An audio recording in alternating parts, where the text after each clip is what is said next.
ketiga, kita dapat menghadiri seminar tentang menerapkan budaya positif di lingkungan kelas dan sekolah SDN Pasir Bongbong 04. Sholawat serta salam kami curahkan kepada Nabi Muhammad SAW karena telah membawa kita semua ke zaman kemenangan seperti saat ini.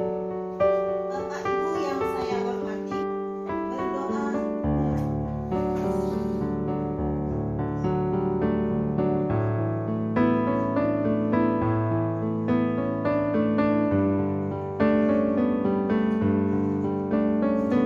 Doa selesai. Bapak Ibu yang saya hormati, saya selaku pembawa acara akan membacakan susunan acara seminar pada hari ini, yaitu sebagai berikut. Yang pertama, sambutan dari Kepala Sekolah, yaitu Bapak Muhammad Otis Sodikin, SPD. Kemudian yang kedua, penyampaian materi seminar. Yang pertama yaitu dari Ibu Reksa Cahaya Munggaran, SPD. Dan yang kedua, Ibu Hendra. Kemudian acara yang ketiga yaitu tanya jawab.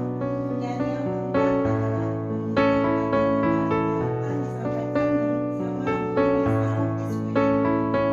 Itulah susunan acara seminar hari ini. Untuk mengefisienkan waktu, kita langsung saja masuk acara selanjutnya. Yang pertama adalah sambutan dari Kepala Sekolah SDN Pasir Bongbong 04, yaitu Bapak Muhammad Otis Sodikin, SPD. Kepadanya kami persilakan. Sudah. Rahmatika ya Arhamar Rahimin.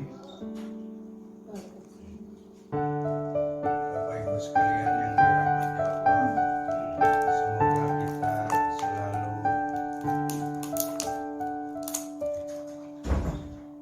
diberikan perlindungan dan rahmatnya oleh Allah Subhanahu wa Ta'ala, sehingga setiap detik, setiap saat, setiap kehidupan napas kita, setiap lirikan mata kita, melirik ke kanan dan ke kiri, ke atas dan ke bawah,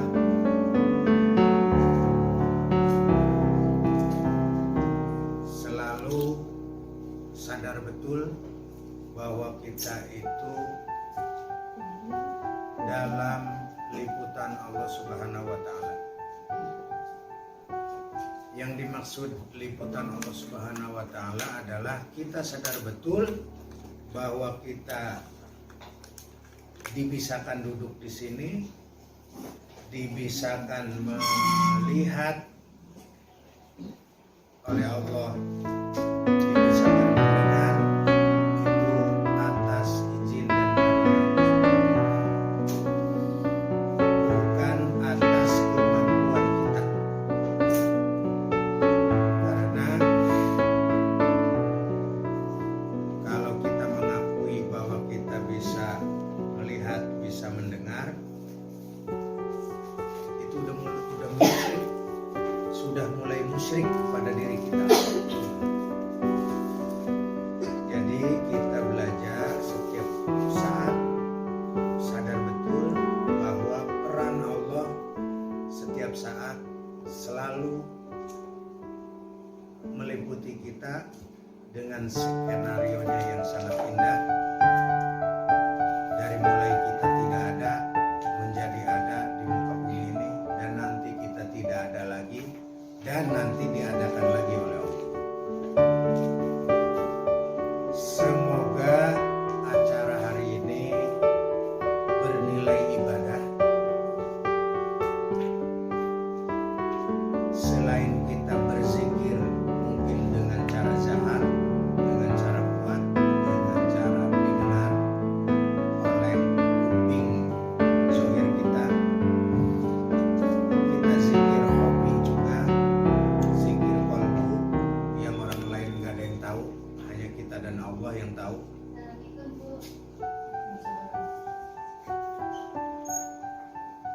Di muka bumi ini baik hal dunia maupun hal akhirat semuanya bisa diarahkan bahwa semuanya itu adalah hakikatnya dari Allah Subhanahu wa taala. Nah, dengan program ini terima kasih pada Ibu Reksa dan Bu Endang. Mari kita ikuti salah satu program ini sehingga Allah karuniakan kebermanfaatan kita lebih maksimal kita nanti dalam rangka mendidik anak-anak kita di kelas masing-masing. Mungkin itu dari sisi saya. Terima kasih atas kesempatan dan kehadiran Bapak Ibu sekalian. Semoga Allah Subhanahu wa taala selalu memberkati kita semua. Assalamualaikum warahmatullahi wabarakatuh. Pertama saya ucapkan terima kasih atas bersedianya teman-teman berkumpul di sini dalam rangka kita sosialisasi tentang ilmu yang sudah kami dapatkan di pendidikan guru penggerak angkatan 5 di Kabupaten Bekasi. Yang ingin kami sampaikan di sini adalah bagian saya tentang disiplin positif dan nilai-nilai kebajikan yang ada di sekolah kita yang ingin kita upayakan bisa terjadi di sekolah kita. Pertama adalah tentang disiplin positif. Itu disiplin positif ini adalah sebagai suatu ciri khas dari sekolah kita yang harus kita punya. Apa ciri khas dari sekolah kita? Kemarin sempat saya tuliskan di tugas saya bahwa sekolah kami, sekolah kita ini memiliki disiplin positif seperti misalnya 5S.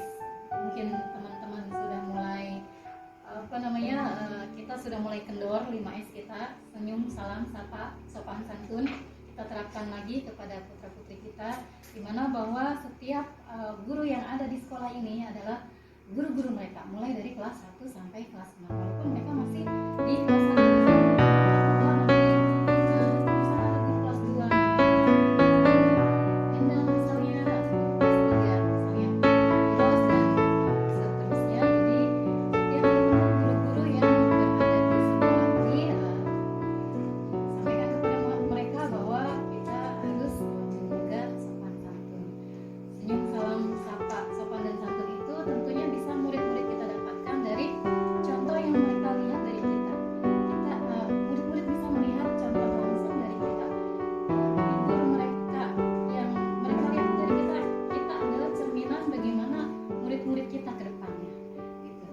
Nilai-nilai kebajikan yang bisa kita tanamkan tentunya dengan budaya positif, disiplin positif. Di antaranya mereka mungkin kita biasakan dengan 5S tadi, kemudian dengan cara menjaga kebersihan lingkungan kelas, lingkungan sekolah, dan diri sendiri. Tidak hanya dengan lingkungan, diri sendiri juga merupakan salah satu cerminan dari budaya disiplin positif yang mereka bisa cerminkan untuk kebaikan ciri khas dari sekolah kita. Bahwa di sekolah masih memalikan muridnya rapi-rapi, pakaiannya sesuai dengan aturan hari ini, terus dengan atribut yang lengkap, seperti itu. Adapun materi selanjutnya yang ingin saya sharing di sini adalah tentang motivasi, hukuman, penghargaan, dan restitusi. Mungkin ini istilah baru bagi teman-teman. Jadi motivasi itu penting bagi kita seorang pendidik, dalam artian kita ini adalah guru, orang tua mereka di sini. Penting bagi kita untuk memotivasi putra-putri kita untuk lebih termotivasi lagi, lebih semangat lagi belajar. Adapun motivasi itu bisa dibagi menjadi 3. Kenapa anak-anak bisa termotivasi dalam belajar? Apapun yang manusia pada dasarnya adalah untuk mendapatkan timbal balik. Ada motivasi, ada perlakuan atau tingkah laku kita yang kita lakukan nantinya pasti menginginkan timbal balik. Salah satu motivasi yang bisa digambarkan di sini adalah kenapa anak memiliki motivasi. Mungkin salah satunya mereka untuk menghindari ketidaknyamanan atau hukuman. Misalnya di kelas kita peraturannya tidak boleh buang sampah sembarangan. Nah, ketika itu murid taat pada aturan itu karena termotivasi mungkin karena takut dihukum. Gitu. Kemudian yang kedua ada motivasi karena ingin mendapatkan imbalan atau penghargaan. Nah, contohnya misalnya bu guru bisa menyampaikan, "Anak soleh, jadi sampah itu musuh kita ya. Sampah yang ada di dekat kalian tidak boleh ikut belajar bersama dengan kita, boleh dibuang ke tempatnya." Terus kita sudah lihat orang buang sampah, setelah itu kita beri penghargaan. Oh, Mas Sampah luar biasa pintar kamu sudah bisa buang sampah pada tempat. Hebat. Mungkin itu adalah motivasi ciri yang kedua karena anak ingin diberikan penghargaan.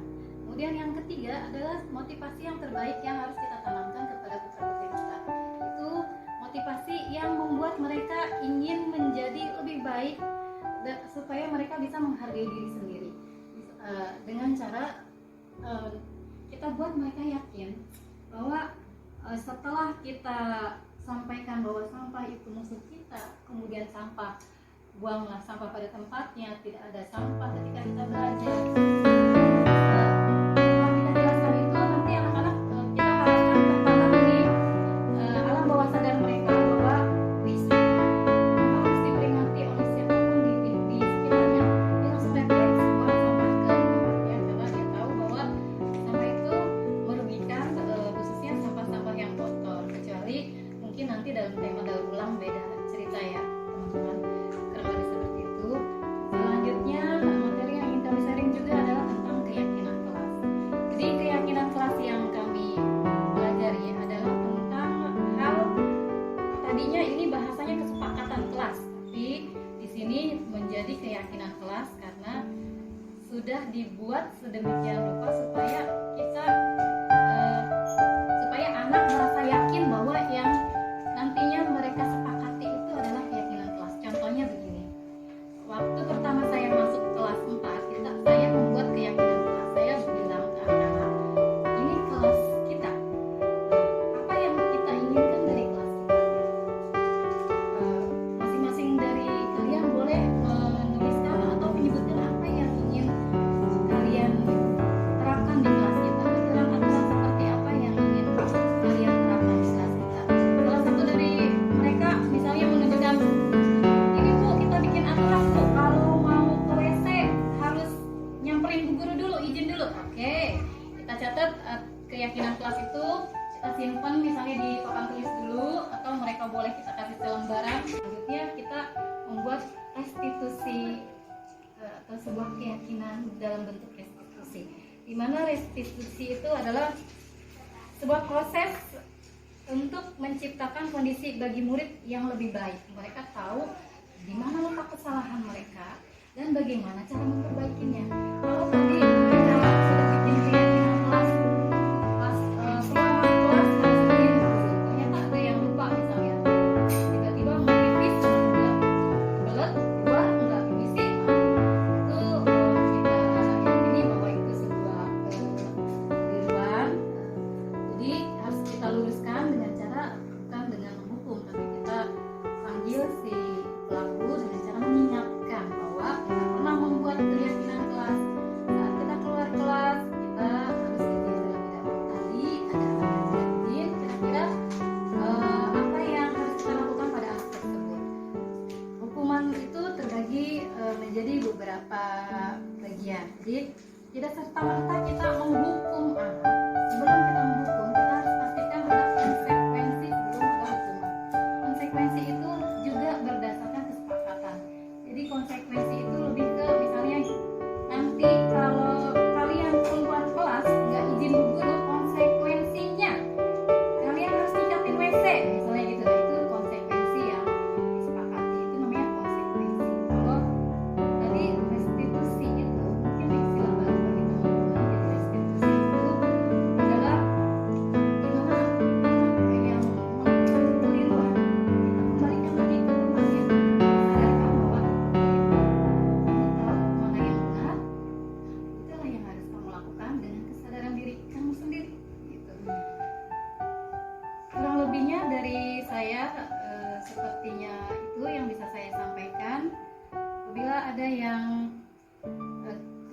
jelas atau ingin lebih dipahami lagi, maka kita buka sesi tanya jawab di akhir.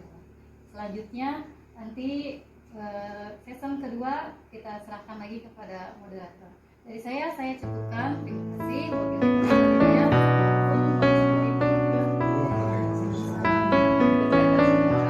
Izin saya menyampaikan sebuah pantun. Seperti biasa kalau pantun di akhir kalimat ada cakep. Biar teri dan ikan lohan ada di hadapan emak. Cakep. Bang Salam makan pepaya dirotip sama Kok Ramalah. Cakep. Mari melakukan perubahan bersama. Cakep. Dalam menerapkan budaya positif di sekolah. Cakep. Satu lagi ya. Ada speaking ibu bapak ibu ya, harusnya bapak ibu semuanya. Ini untuk mengenalkan profil pelajar Pancasila kepada murid-murid kita melalui tepukan. Karena murid ya, kalau untuk menghafal kadang murid susah ya. Tapi kalau dengan nyanyian atau tepukan, insya Allah bisa ya. Ini bisa diterapkan di, kebetulan TK kita ada TK seatap ya di sekolah kita, bisa diterapkan dari TK juga ya, ibu-ibu hebat. Mari kita mulai ya.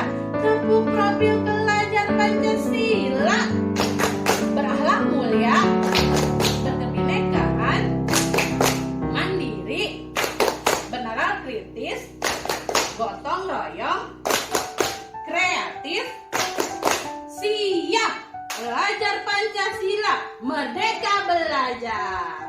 Nanti saya share ya Bapak Ibu guru hebat semua.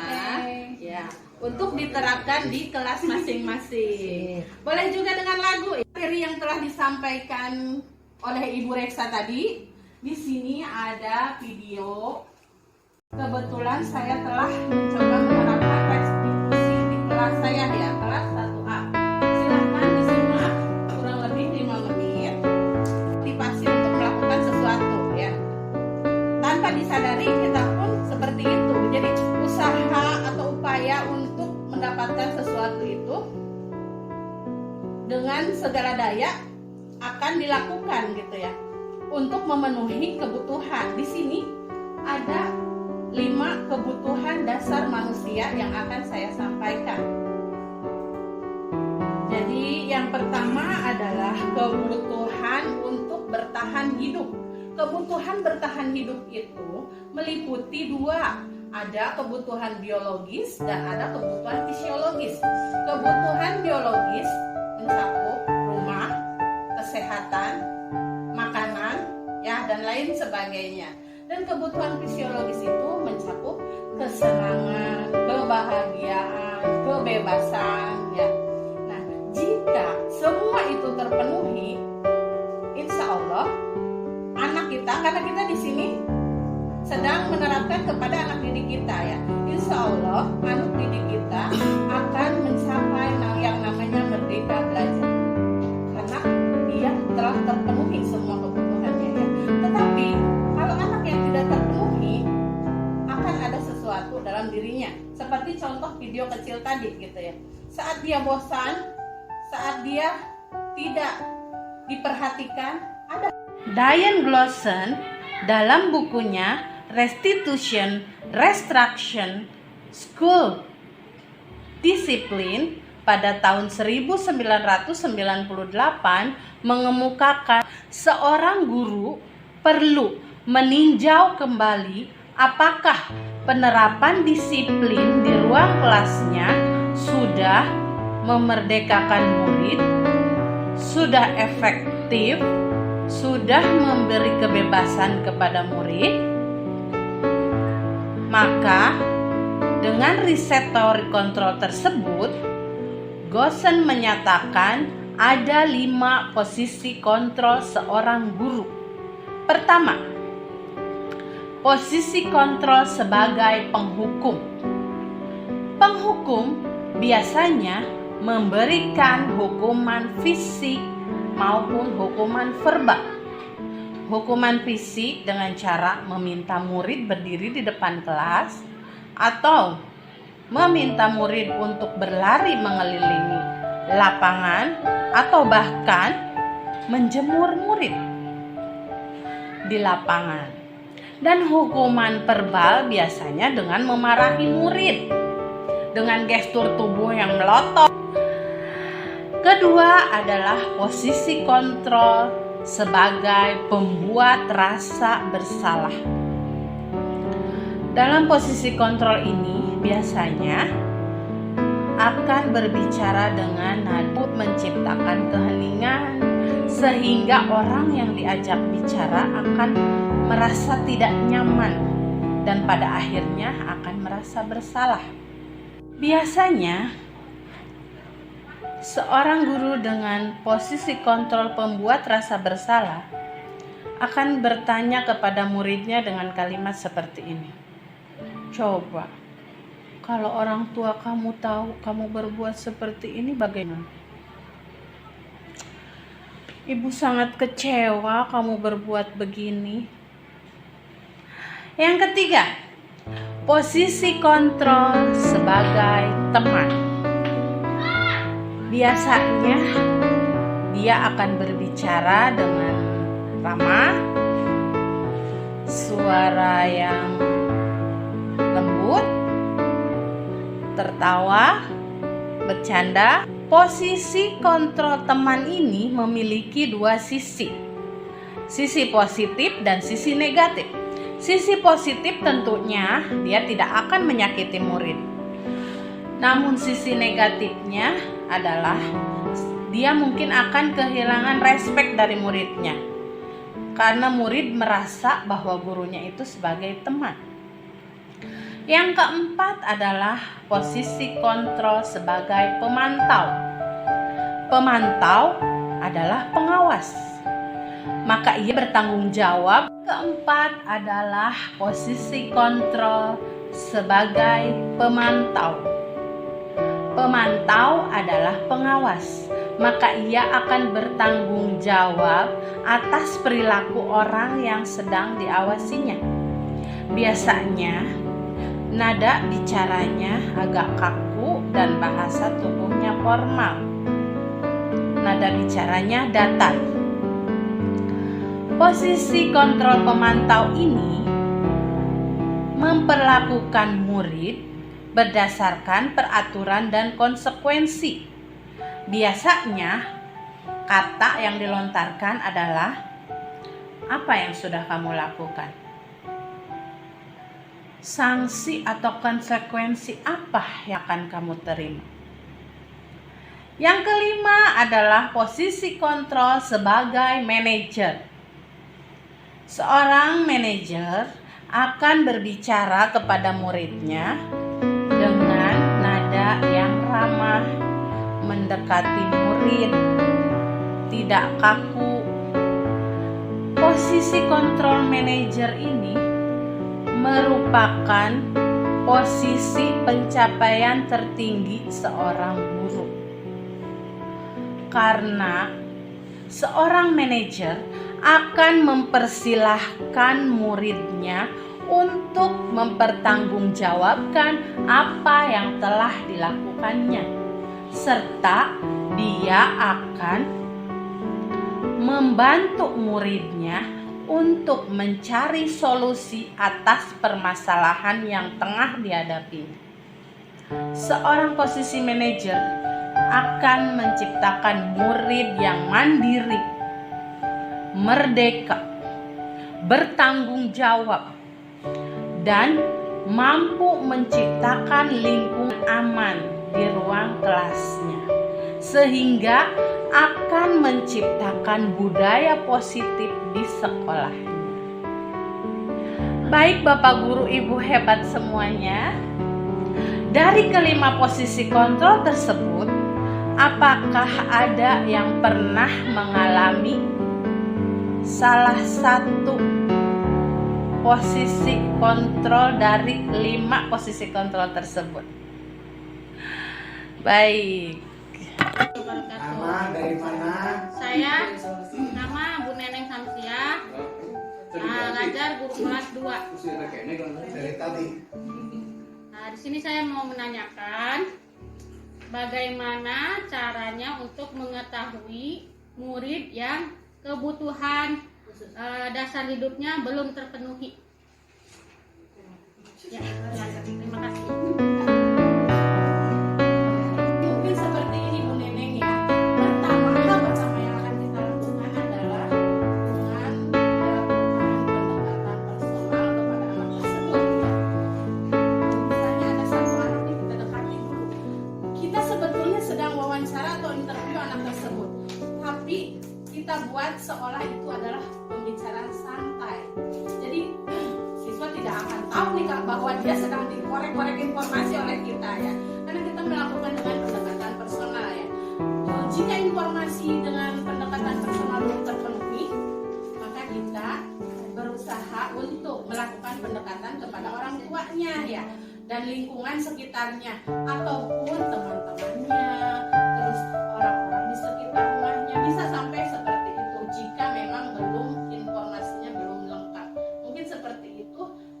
Personal dulu kepada anaknya, memberikan koreksi keadaannya seperti apa, kan kita nggak tahu keadaan lingkungan di rumahnya apa sih. Iya, setelah itu kita suruh mendatangkan orang tuanya untuk mengetahui kenapa anaknya seperti ini.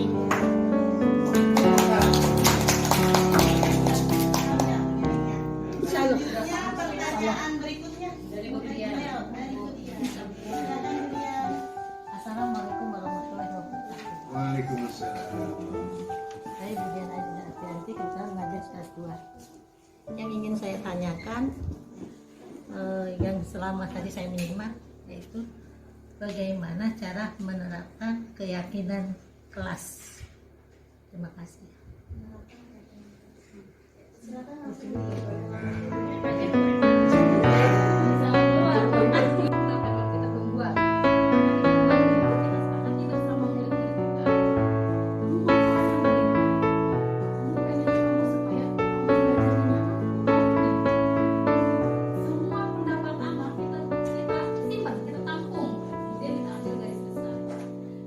Tulis supaya menjadi keyakinan, supaya mereka ingat terus.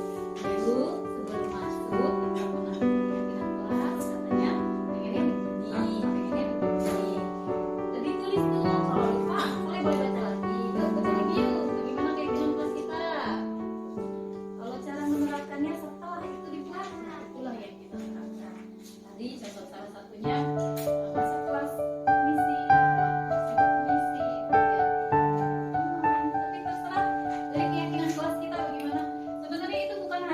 Di kantor juga bisa kita bikin keyakinan kantor. Selanjutnya bisa mungkin dibikin keyakinan kantor tata cara supaya nyaman berada di kantor bagaimana. Jadi itu bukan melulu tentang di kelas. Sekarang Jadi lebih ke tadi yang saya bahas di kelas, tapi sebetulnya itu untuk mencakup satu sekolah. Cuman biasanya kalau kita sama teman tentunya kepada pesan sendiri itulah yang tadi saya bahas di akhir tentang restitusi. Kurang lebihnya begitu Bu Dian. Terima kasih. Mudah-mudahan belum puas sehingga Bu Dian terus menggali dan menggali mencari tahu lagi ya. Terusin bahasanya yang tadi restitusinya. Tadinya mau dulu pemirsa diri lagi. Terusin. Jadi Biar tuntas kejelasannya. jadi ya Berarti bahwa setiap di awal tahun harusnya seharusnya kita membentuk kelas itu tidak seperti tahun-tahun yang lalu ya yang kita jalani. Seperti ini harus ada perubahan. sebaiknya itu dilakukan di setiap pembelajaran. Jadi kalau kita rasa di awal tahun kemarin terlambat, saya kasih ya tema kita mau kasih tema ini ya, sekarang ekonominya begini ya, tapi mari kita sepakati bersama supaya kalau kalian merasa itu kesalahan atau kekeliruan, saya kasih kesempatan kalian, mari kita perbaiki bersama. Mungkin teman-teman ada yang mulai paham, jadi bisa menambahkan enggak teman-teman? Terusin tadi restitusinya. Tadi masih nggak gantung. Oh iya, jadi restitusi itu suatu tindakan di mana kita mengingatkan anak tentang keyakinannya. Jadi kamu sudah kalau keluar sama permisi itu sopan nggak? Enggak. Kamu udah tahu nggak sopan? Kenapa tadi kamu lakukan? Oh iya, aku misalnya. Nah selanjutnya mungkin kemungkinan besar anak akan menjawab selanjutnya saya kalau mau keluar kelas atau misalnya kalau kita sudah bikin keyakinan kelas tidak akan mengganggu teman saat belajar, ternyata si pembuat keyakinan itu dia sendiri ngobrol.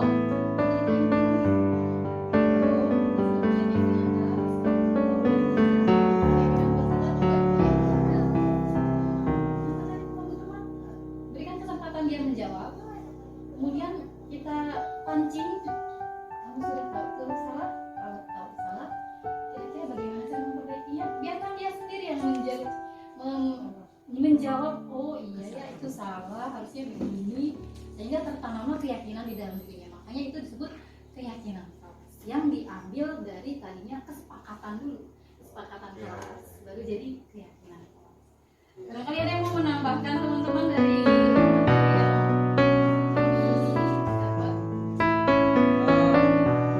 melanjutkan Iya.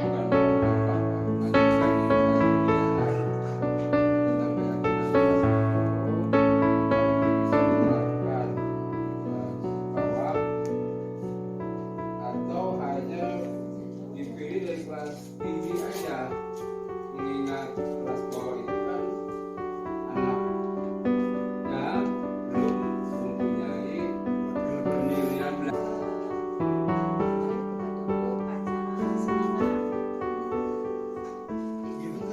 Seminar ini dengan pembacaan doa, mudah-mudahan apa yang sudah disampaikan oleh para narasumber dan pertanyaan-pertanyaannya yang sangat bermanfaat.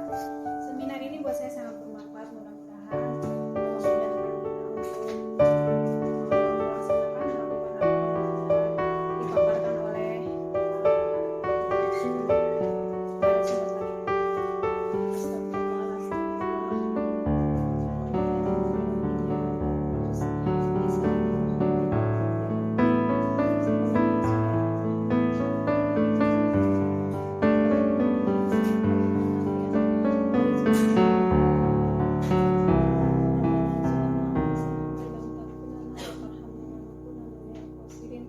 Rabbana firli wa liwalidayya wa lil mu'minina yawma yaqumul hisab. Rabbi habli minas sholihin, Rabbi habli minas sholihin.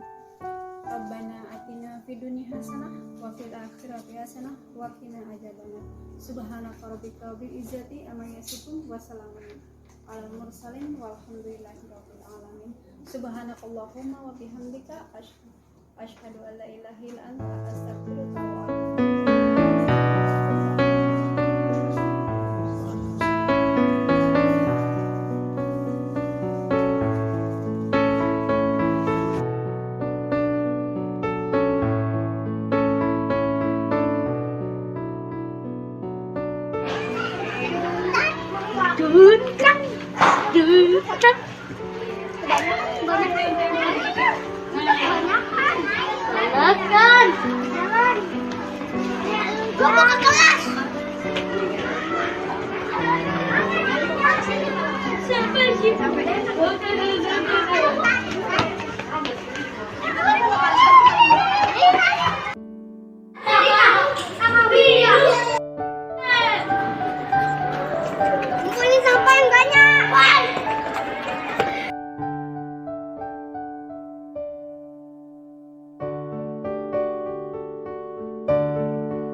Rizky, boleh Rizky. Lomba boleh. Siapa Vivi Haryanto, ayo boleh. Siapa lagi? Naura, boleh sayang tempel kesepakatan kelasnya sayang berjajar boleh. Siapa lagi? Asila, ayo boleh sayang. Tempel. Ya, tempel silakan. Terima kasih, boleh duduk kembali. Ya, sini boleh ibu bantu.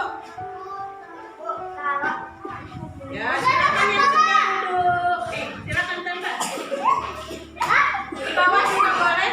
Ya, terima kasih. Terima kasih ucapan semua untuk hari ini. Mudah-mudahan semua.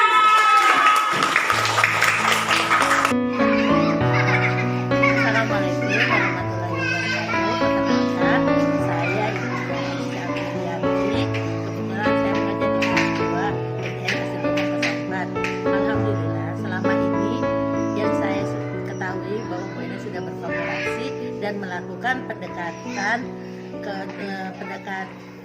kepada semua guru dan kepala sekolah di SDN Pasir Remo Pesawaran dalam rangka menerapkan budaya positif baik di lingkungan kelas maupun di lingkungan di luar kelas atau di lingkungan sekolah. Terima kasih.